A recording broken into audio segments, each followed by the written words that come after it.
जय।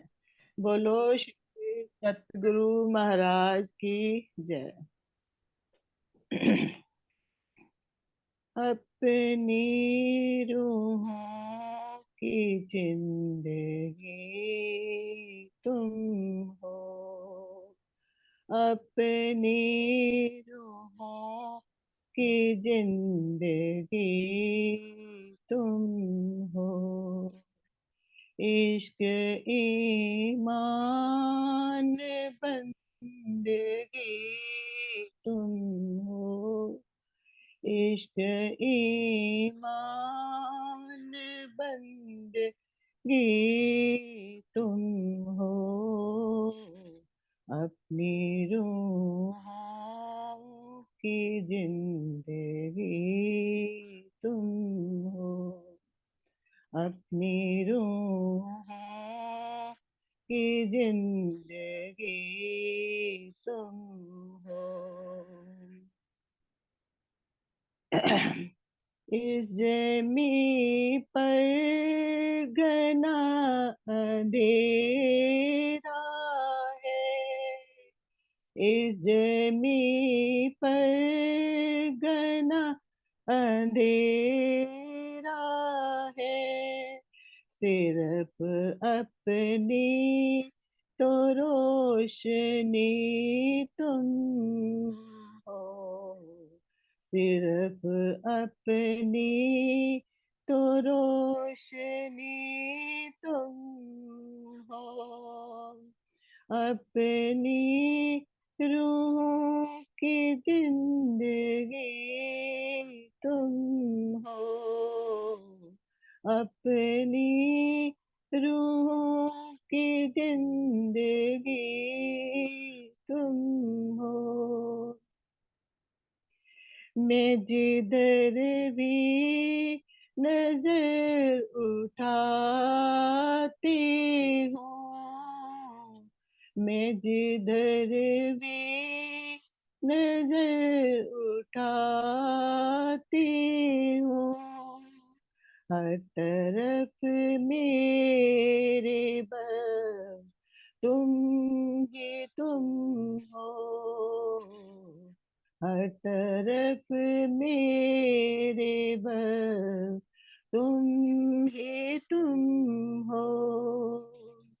अपनी रूह की जिंदगी तुम हो। अपनी रूह की जिंदगी तुम हो। अब किसी से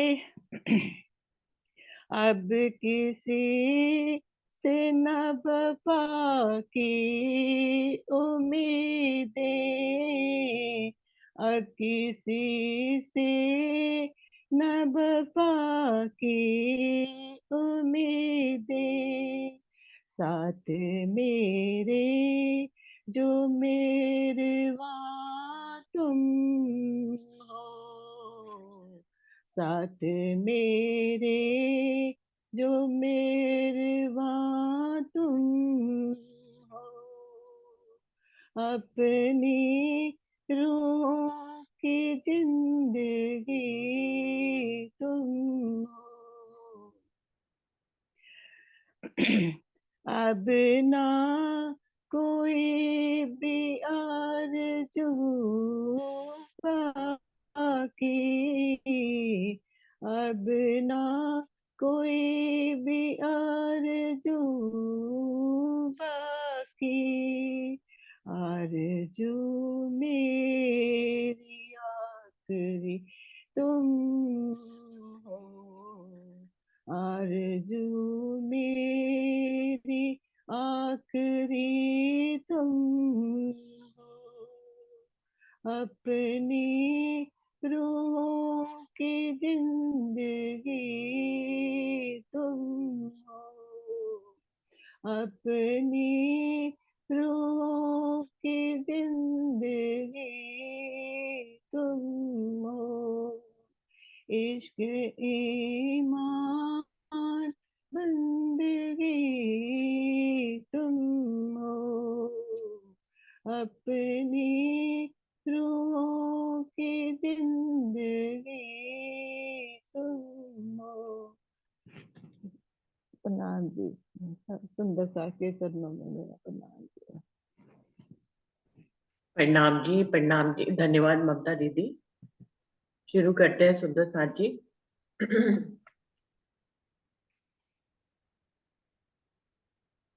प्रथम लागू दोय चरण को, धनी न छुड़ाइयो खेन, लाख तली लालेड़िया, मेरे जीव के ही जीवन, इन पाँव तले पड़ी रहूं, धनी नजर खोलो पातूर, पलना वालों निरखो नेत्रे, मेरे जीव के ही जीवन, मेरे जीव के ही जीवन। श्री बंदो सतगुरु चरण को, करूं सो प्रेम प्रणाम, अशुभ हरन मंगल करन, धनी श्री देव चंद्र जी नाम। श्री प्राणनाथ निज मूल पति, श्री मेहराज सुनाम, तेज कुंवर श्यामा युगल, जी को पल पल करूं प्रणाम, पिया जी को पल पल करूं प्रणाम। सुंदर साथ जी शुरू करते हैं। एक मिनट। सुंदर साथ जी, खिलवत वाणी का 5वां प्रकरण चल रहा है, रूहों को कुदरत दिखाई हक में, जिसकी 22 चौपाई हो गई थी। अभी 23वीं चौपाई पे आगे बढ़ते हैं। प्रसंग चल रहा है कि राज्य कैसे हमारी नजर को इस खेल में लाए हैं, और यहाँ पर हमारे जीव की मैखुदी को आत्मा ने आत्मसात कर लिया है। लेकिन अभी जबकि ब्रह्मवाणी मिल जाती है जीव को आत्मा के सत्संग के कारण, तो आजीव भी जो है इस ब्रह्मवाणी को आत्मसात करने लग जाता है, परमधाम के 25 पक्ष और धनी के स्वरूप और श्रृंगार को जानने लग जाता है। तो उसकी मैखुदी खत्म हो जाती है और उसके अंदर धनी की मैखुदी आती है। जीवन का लक्ष्य भी यही है, जब तक धनी की मैखुदी नहीं आएगी तब तक हम धनी तक कैसे पहुंच सकते हैं। धनी तक पहुंचाने वाली धनी की मैखुदी होती है। धनी की मैखुदी जब आएगी तभी यहाँ पर जीव के अंदर जो है प्रेम आएगा, और उस प्रेम से जो है एक जोश आएगा, उस जोश से हमारी रहनी बदलेगी, और जब रहनी बदलेगी तो धनी से मिलन होगा।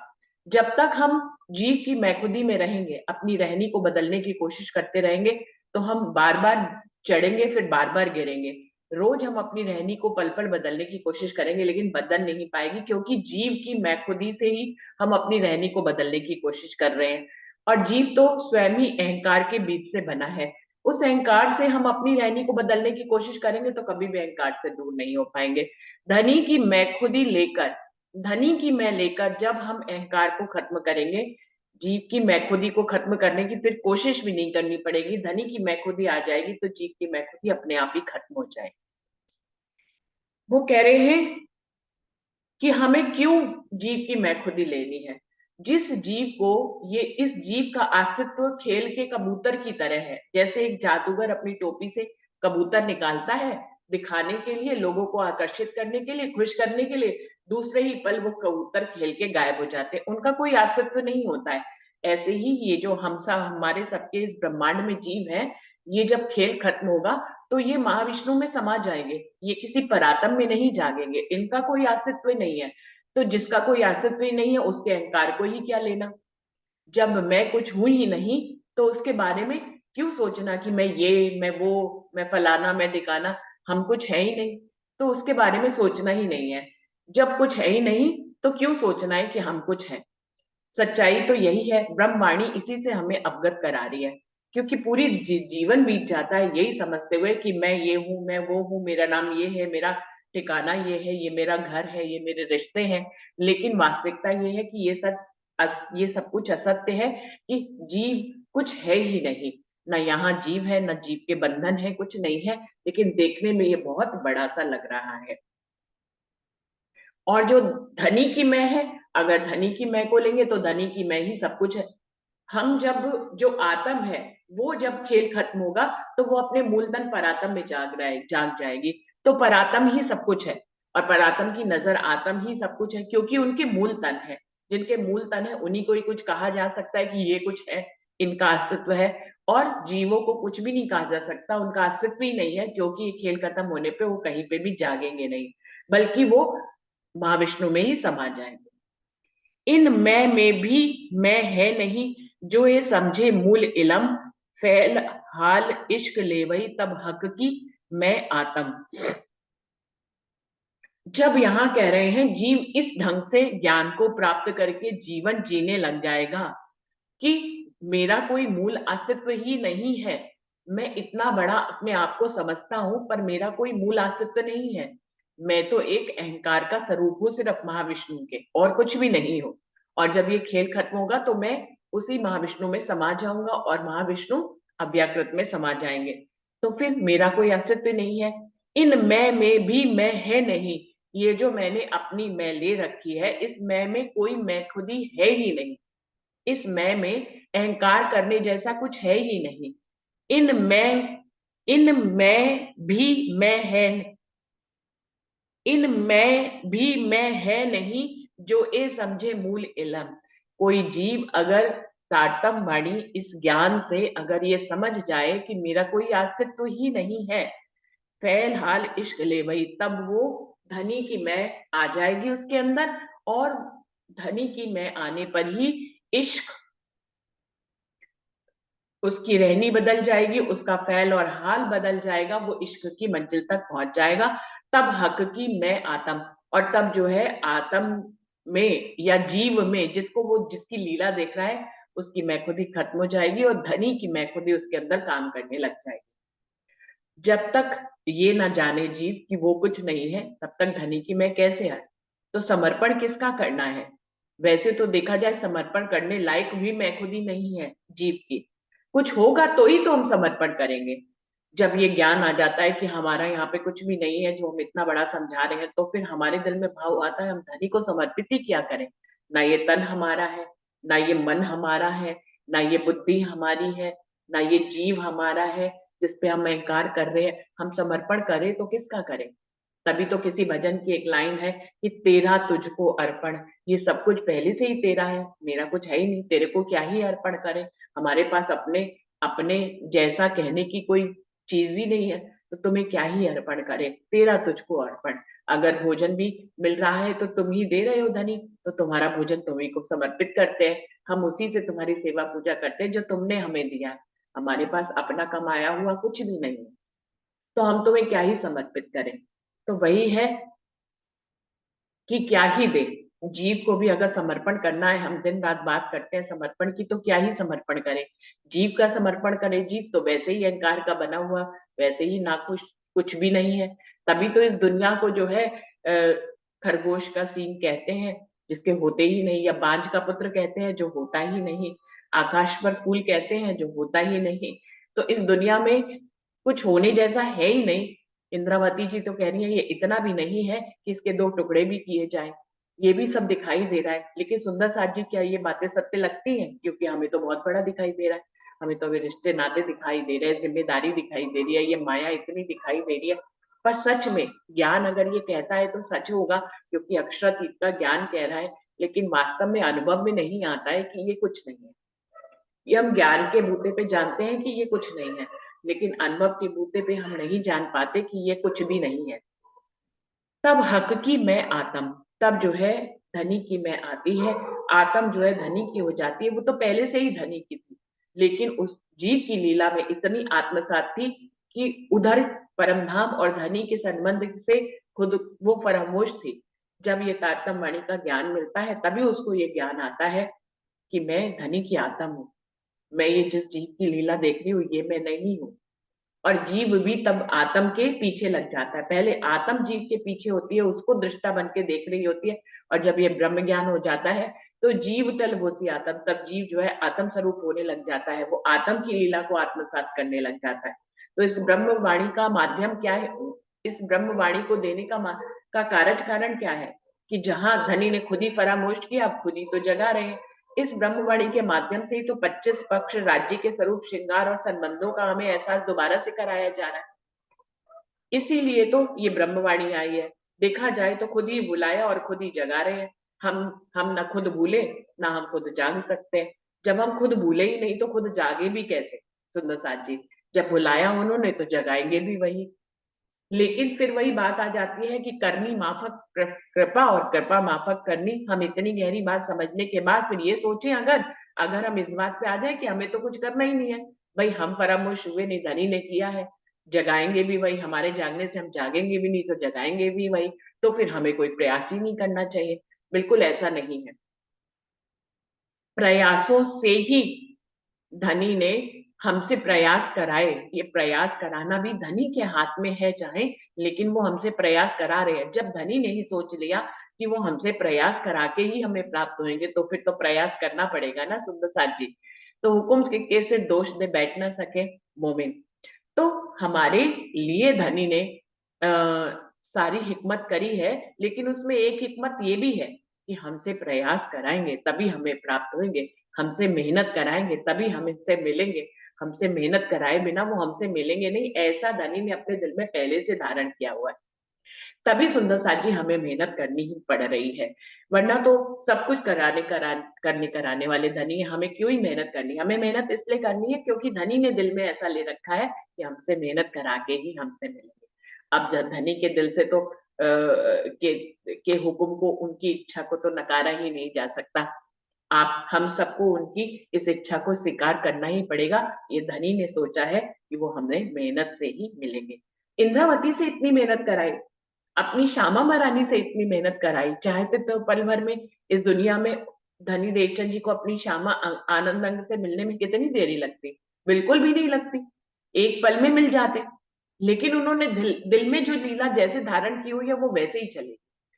श्यामा महारानी को इतनी कसनी करानी थी, इतने धर्म संप्रदायों में भटकाना था, फिर तारतम ज्ञान देना था, ऐसा धनी ने ही सोच रखा था। तो धनी देवचंद जी को वैसी ही लीला इस दुनिया में करनी ही होगी, इसमें नानुकुर नहीं हो सकती।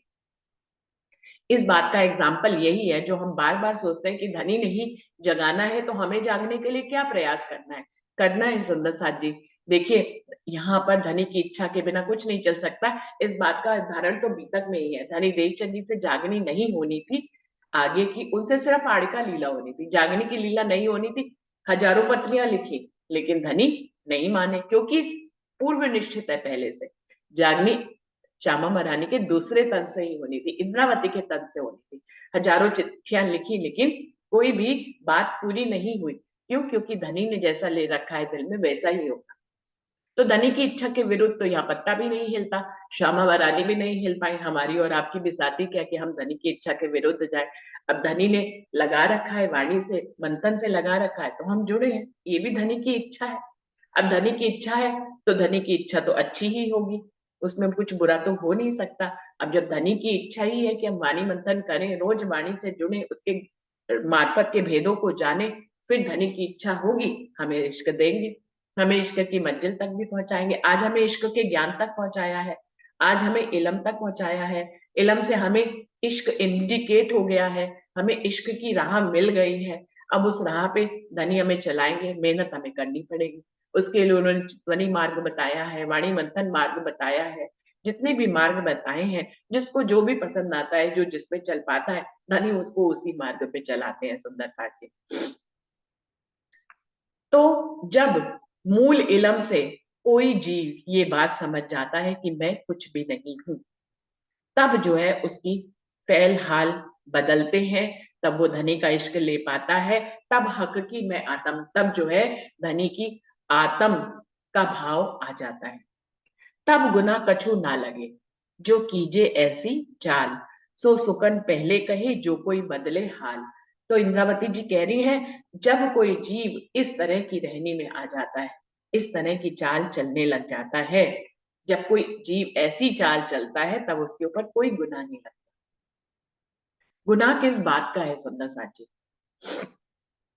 क्या खेल मांगने का गुनाह है? वो तो धनी की इच्छा थी, तो खेल मांगना गुनाह कैसे हो सकता है? नहीं हो सकता है। हाँ, वो इश्क रबद जैसा माहौल धनी ने क्रिएट किया, हमने मना किया, उन्होंने मना किया, हमने फिर मांगा, हमने फिर मांगा, ये धनी की इच्छा थी। अब जो धनी की इच्छा हो सुंदर साथ जी उसमें गुनाह कैसे लग सकता है? वो उसमें कोई गुनाह नहीं है। गुनाह अगर है तो जब आत्म की नजर इस जीव के ऊपर डाल देते हैं तो वो जब तक जीव की लीला में निमग्न रहती है, परामोश धन ही नहीं किया, इसमें कोई दो राय नहीं है, उसमें भी कोई गुनाह नहीं है। अगर आत्म फरामोश हो गई, जीव फरामोश नहीं हुआ। जीव तो सदा से ही फरामोश था, वो तो इस दुनिया में जितने भी जीव थे, जब तक ब्रह्मवाणी नहीं आई वो फरामोश ही थे, क्योंकि वो इस खेल से आगे निकल ही नहीं सकते थे। तो जीव तो हमेशा से फरामोश है। क्यों? क्योंकि उसके पास कोई ज्ञान ही नहीं है उससे आगे का, तो उसकी फरामोशी कोई गुनाह नहीं है। अब आत्म फरामोशी में है तो आत्म फरामोशी, आत्म को भी धनी नहीं फरामोश किया है, पर आत्म और आत्म को धनी नहीं फरामोश किया, तो उसमें भी कोई गुनाह नहीं है। बात है कि बलशाली चीज को अपनी तरफ कमजोर चीज को खींचना चाहिए। उल्टा हो गया, जिस जीव के ऊपर नजर फेरी आत्मा उसी जीव को आत्मसात करने लग गई, ये गुनाह है। आत्म बलशाली है, आत्म परम धाम की आई है, वो ऊपर से आई है, जीव यही का है। जब ब्रह्मवाणी के माध्यम से आत्मा जो है जीव को अपनी तरफ आकर्षित कर लेती, जब जीव आत्म की लीला में आत्मसात हो जाता है तब कोई गुनाह नहीं है। लेकिन आत्म जब तक जीव की लीला में को आत्मसात किए रहती है तब तक गुनाह लगता है। वैसे तो आत्म यहाँ पे कौन है? नजर कौन है? धनी का ही हुक्म ही तो है, रूहें तो वहीं बैठी हैं, तो हुक्म के ऊपर लेकिन दोष नहीं है। जो ये वाला प्रकरण पढ़ेंगे सिंगार का, अब हुक्मे द्वारा खोलिया लिया अपने हाथों को, दिल मोमिन के आए के अर्श कर बैठे खसम। इस वाले प्रकरण में गहराई से इस बात का वर्णन किया गया है कि गुनाह किसको लग रहा है। वैसे तो हुक्म ने ही रूहों का भेष धारण करके वो यहाँ पे आया है, तो गलती अगर हो रही है तो हुक्म की हो रही है, लेकिन हुक्म को गलती कैसे कह सकते हैं? वो तो धनी की इच्छा है, हुक्म के ऊपर कोई गुनाह नहीं है। गुनाह जो है वो रूहों का नाम उसने रख लिया है, रूहों के नाम। अब हम किसी के, ये बात बिल्कुल ऐसे ही है कि गुनाह कैसे आत्म के ऊपर लग रहा है। जो मोहम्मद साहब दर्शन करने गए तो उन्होंने कहा तेरी उम्मत ने खेल मांग लिया, इसलिए इनके मुंह पे कुलफ है और तेरा कुंजी ही इनके कुलफ को खोलेगा। तो पहले ही बता दिया कि कुलफ खुलेगा कैसे? तारतम बाड़ी से ही खुलेगा। अगर किसी को किसी नाटक में राजा का रोल दिया जाए और वो राजा के रोल को अच्छी तरह से ना निभाए, तो कहेंगे कि उसने अच्छा रोल पार्ट प्ले नहीं किया। क्यों? क्योंकि उसको राजा का रोल दिया गया, लेकिन उसने राजा का की जैसी साहिबी होती है वैसा रोल ही नहीं अदा किया, तो उसने अच्छा सा नाटक नहीं किया, उसने अच्छा रोल प्ले नहीं किया। तो एक बात कह दी जाती है कि अरे अच्छा कर सकते थे लेकिन अच्छा नहीं किया। अच्छा नहीं किया मतलब एक गुनाह लग गया। बिल्कुल ऐसे ही यहाँ पे हुक्म ने रूहों का नाम धारण किया है, उनका भेष धारण किया है। अब जब भेष धारण किया है और रूह जैसी रहनी ना करे तो गुनाह हो गया। अगर परम धाम की आत्माएं, यानी कि अक्षरातीत की आत्म आनंद अंगनाएं, उस अक्षरातीत की आनंद अंगनाएं जो पूरे तीनों लोकों का बादशाह है, जो सर्वोपरि है, जिसको पाने के लिए दुनिया तपस्या करती है, जिसको पाने के लिए दुनिया तरह तरह के कष्ट सहती है, जिसको पाने के लिए लोग बर्फों में गलते हैं, आग में झुलसते हैं, घंटों कई वर्षों तक तपस्या करते हैं, खाना पीना नहीं खाते हैं। इतनी तपस्या करने पे भी जो प्राप्त नहीं होता, इतना सुलभ नहीं है जो प्राप्त करना, उसकी आनंद अंगनाएं हैं, बहुत बड़ी साहिबी है। और हम यहाँ पर जीव की लीला में निमग्न हो गए, चाहे हुक्म ने ही हमारा वेश धारण करके ये किया हो, लेकिन रोल प्ले अच्छा नहीं किया, तो इसको गुनाह कहते हैं। तो इस तरह का गुनाह रूहों के ऊपर लग रहा है, हुक्म के ऊपर कोई गुनाह नहीं है, रूहों के ऊपर गुनाह है। तो सीधी सी बात यह है कि जीव की लीला को आत्म जब तक आत्मसात करे रहती है तब तक गुनाह है। जब जीव जो है आत्म की लीला को आत्मसात कर लेता है तब सच्ची राह आ जाती है, तब कोई गुनाह नहीं लगता है, गुनाह से मुक्ति हो जाती है। तब गुनाह कछु ना लगे जो कीजे ऐसी चाल। जब जीव ऐसी चाल चलने लग जाता है तब उसके ऊपर कोई गुनाह नहीं है, स्पष्ट लिखा है तब गुनाह कछु ना लगे, तब कोई भी गुनाह नहीं लगता है। जो कीजे ऐसी चाल, कैसी चाल? जब जीव को ये ज्ञान हो जाए इस तारतम वाणी से कि मैं कुछ भी नहीं हूं, मेरी कोई कोई मेरा कोई मूल तन नहीं है। ये खेल खत्म हो जाएगा तो मैं भी खत्म हो जाऊंगा। तो मेरा कोई मूल तन नहीं है। जब मेरा मूल तन नहीं है तो मैं कुछ भी नहीं हूँ। जब मैं कुछ भी नहीं हूँ और मैं कौन हूँ? मैं उस पूर्ण पारब्रह्म परमात्मा की आत्मा हूँ। मेरा मूल ठिकाना तो परम धाम है, जहां मैं उनके चरणों में अपने परात्म स्वरूप से बैठी हूँ। 25 पक्षी मेरा मूल ठिकाना है। धनी का प्रेम और धनी का इश्क और उनसे मेरा जो संबंध है वही असल संबंध है। दुनिया के जो भी संबंध है वो सब झूठे हैं। जैसे मैं झूठा हूं, ऐसे मुझसे जुड़े सब संबंध भी झूठे हैं। धनी सच्चे हैं तो उनसे जुड़ा मेरा संबंध भी सच्चा है।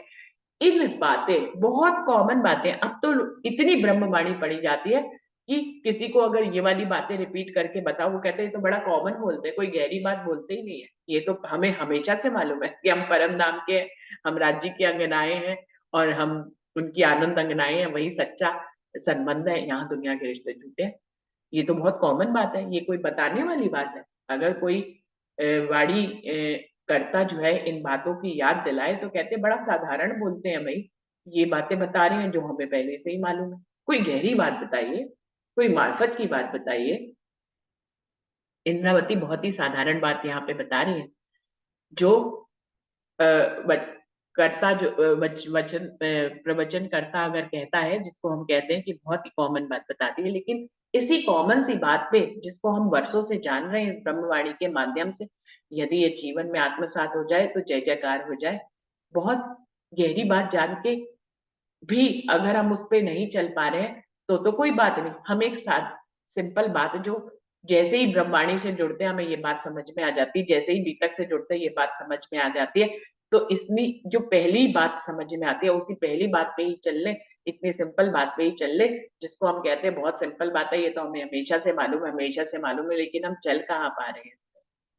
हम दुनिया के अपने जीव को झूठा ज्ञान से तो जान पा रहे हैं सुंदर साथी, लेकिन रहनी में नहीं ला पा रहे। तब गुना कछु ना लगे जो कीजे ऐसी चाल, सो सुकन पहले कहे जो कोई बदरे हाल। इंद्रावती कह रही है ये सुकन तो बहुत पहले से ही कहते आ रहे हैं, हर वाणी में कहते हैं, 18,000 चौपाइयों में अनेक बार कह दिया। सो सुकन पहले कहे जो कोई बदले हाल, की कोई अपना हाल इस तरह से यदि बदल सके तो उसके ऊपर कोई गुनाह नहीं है। कौन सा हाल? हम सिर्फ ज्ञान से ना जाने ये कि हम जीव के रूप में कुछ नहीं है। जीव झूठा है, अहंकार से बना हुआ है, इसका कोई मूल तन नहीं है।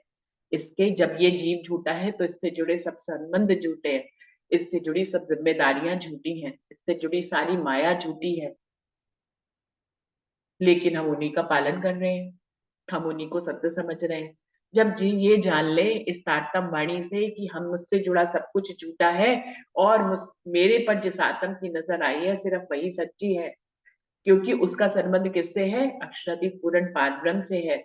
तो उसके साथ जो संबंध है, क्योंकि अक्षरातीत पूर्ण पारब्रह्म सत्य है, तो उससे जुड़ी, उससे जो हमारा संबंध है आनंद और उनके प्रेम और प्रिया का जो हमारा संबंध है, सूरज चांद और उसकी किरणों का जैसा संबंध है, सागर और उसकी लहरों जैसा जो हमारा संबंध है, सिर्फ वही संबंध सत्य है।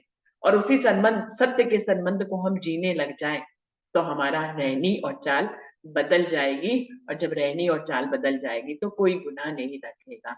कल भी यही बात बताई थी अलग ढंग की चौपाइयों में, आज भी यही बात चल बता रहे हैं कि निस्दिन सहूर यही चाहिए, हक तुम्हें बैठे खिलावत। हर पल हर घड़ी जो है इसी बात में जीना चाहिए कि धनी हमें, धनी के साथ में मूल परात्म में उनके चरणों में बैठी हूँ, सिर्फ यही बात सत्य है, इसके अलावा सारी बातें झूठ है।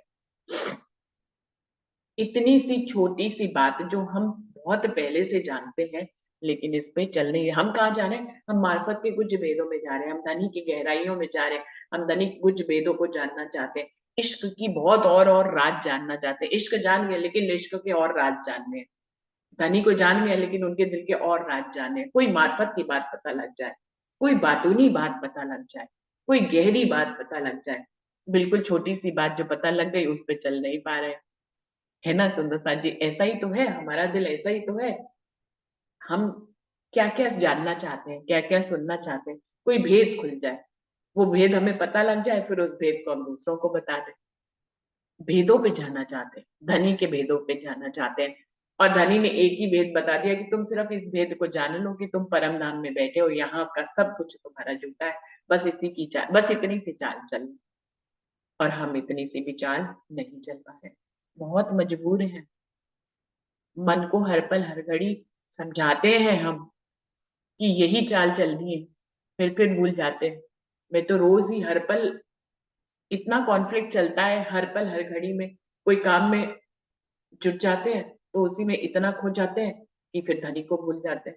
फिर जब काम खत्म होता है तो मुझे याद आता है कि लोग रोज तो पढ़ते हैं, रोज वाणी मंथन करते हैं, कहते हैं हर पल हर घड़ी धनी के करीब रहना है, यहाँ तो काम में खो जाते हैं। फिर 2 घंटे व्यतीत हो गए, पता ही नहीं चला, धनी को भूल गए। फिर जैसे ही काम खत्म होता है तो ये बात याद आती है, फिर से धनी को दिल में धारण करने की कोशिश करते हैं, अपनी तरफ से प्रयास करते हैं, फिर कोई काम आ जाता है।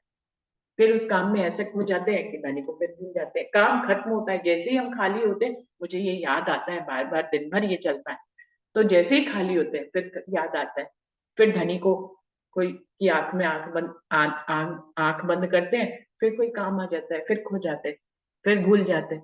तो ये पूरे दिन ही भूलने और याद करने, भूलने और याद करने, भूलने और याद करने का क्रम चलता है सुंदर साथी। अगर आप अपने अंदर झांके, इतने वाणी मंथन करने पे जो हम रोज रोज संदेश लेते हैं उससे यही चलता है पूरे दिन। फिर भी मुझे लगता है कि हम प्रयास तो कर रहे हैं, धनी हमसे करवा रहे हैं जितना प्रयास कर, वैसे तो प्रयास हम क्या ही करें, हम नहीं कर पाते। ये प्रयास भी धनी ने ही दिल में ले रखा है, तो वो हमसे करवाते।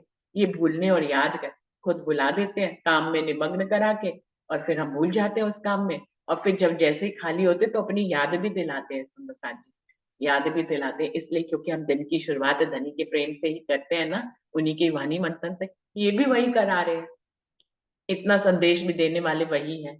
जब हमें इस संदेश तक ले आते हैं तभी हमारे पूरे दिन में हम बार बार उनको भूलते हैं, लेकिन वो बार बार हमें याद दिलाते हैं।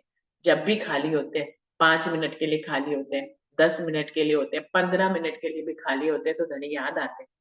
वो खुद से अपनी याद हमें देते हैं।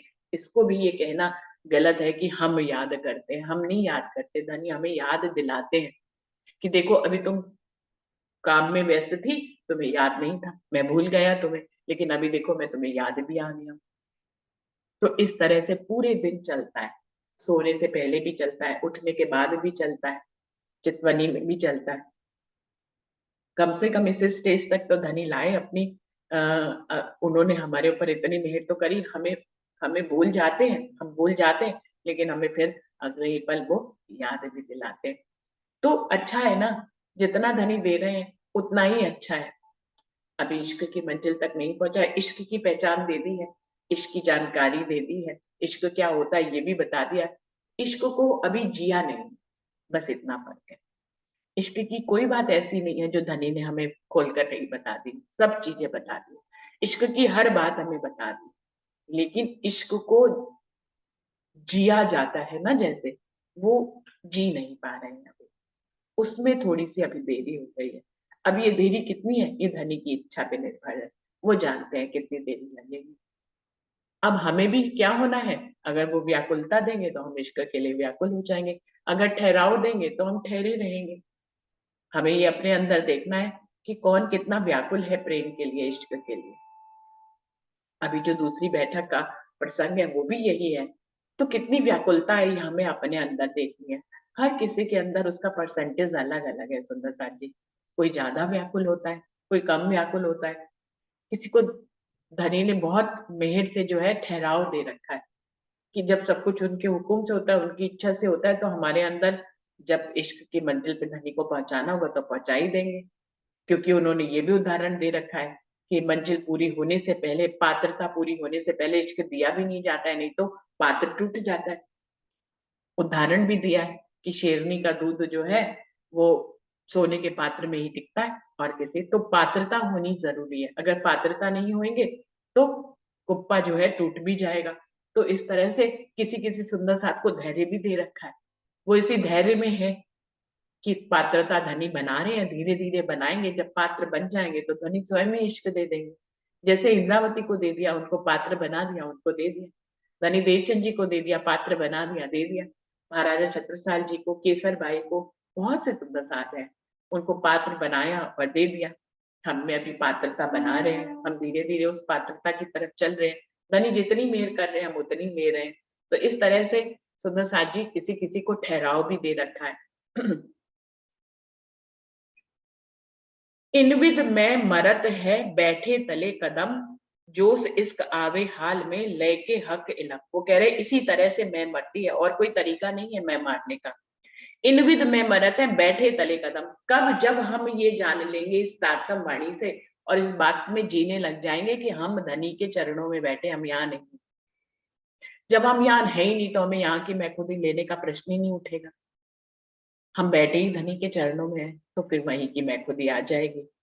जोश इश्क आवे हाल में लय के हक इलम, ये धनी का ही इलम है, जो धनी के ही हमें उनकी रहनी में लाएगा। फिर इश्क आएगा और इश्क का जोश आएगा। ये धनी के इलम के बिना नहीं हो सकता, उनके ज्ञान के बिना नहीं हो सकता। धनी का ज्ञान आएगा, वही हमें ये बताएगा कि हम धनी के चरणों में बैठे। इस बात को हम जब जीने लग जाएंगे, सुंदर साथ जी ये पता तो हमें है ही है कि हम परम धाम में धनी के चरणों में बैठे, लेकिन इसको हमें जीना है। हर पल हर घड़ी आत्मसात कर लेना। बस जितना आत्मसात करते चले जाएंगे उतना धनी की मैं में आ जाएंगे, दुनिया की मैं खत्म हो जाएगी।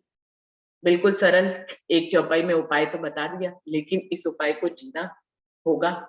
जिएंगे नहीं, आत्मसात नहीं करेंगे, हमारा